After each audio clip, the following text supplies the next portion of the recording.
Good evening. আমরা কথা বলবো শিশুদের বারবার নিউমোনিয়া এটা নিয়ে।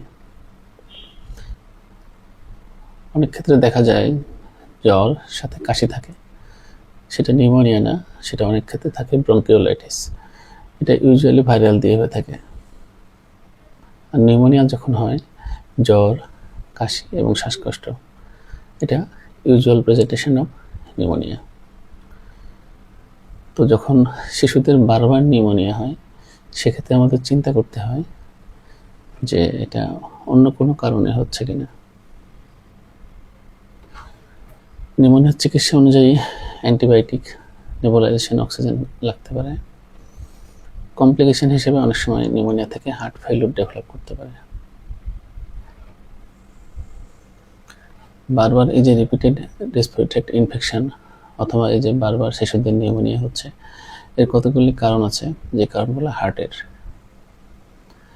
একটা হতে পারে যে atrial septal defect, ventricular septal defect, valve tetralogy, যেটাকে আমরা সংক্ষেপে বলি হার্টের জন্মগত ছিদ্র, এএসডি, ভিএসডি এবং টপ, যেখানে জন্মগত ছিদ্রের সাথে আরও কিছু প্রবলেম থাকে। সাধারণত এগুলি যখন হয়, একটা নির্দিষ্ট সময়ের মধ্যে এই অপারেশনগুলো করে ফেলতে হয়। যেমন ভিএসডি, এটা সাধারণত এন্ডোকার্ডিটিস হয় না, এরকম একটা অবস্থায় করে ফেলতে হয়, কারণ এএসডি, ভিএসডি বা টপ থাকলে গ্রোথ রিটার্ডেশন হয়। এই জন্য সাধারণত দেখা যায় ভিএসডি অপারেশনটা করে ফেলতে হয় 5 ইয়ার্সের মধ্যে। এএসডি হয়তো পালমোনারি হাইপারটেনশন, আইসেলমেঞ্জার সিনড্রোম, এগুলো দেখে হয়তো ওয়েট করা যায়। স্কুল গোয়িং বাচ্চাদের ক্ষেত্রে টপ করে ফেলতে হয়, এক্ষেত্রে আউটকামটা ভালো থাকে।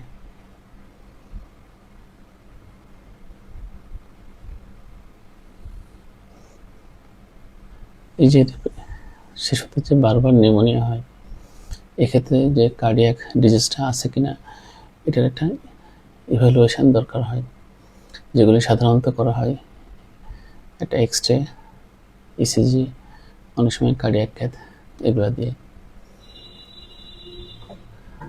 আমাদের আলটিমেট গোলটাই হচ্ছে early diagnosis and adequate treatment, অর্থাৎ নিউমোনিয়ার আড়ালে যদি হার্টের কোনো রোগ থাকে, এটা যেন শুরুতেই ধরা যায় এবং এটার অ্যাডিকুয়েট টাইমে, অ্যাপ্রোপ্রিয়েট টাইমে যেন পূর্ণ চিকিৎসা দেওয়া যায়।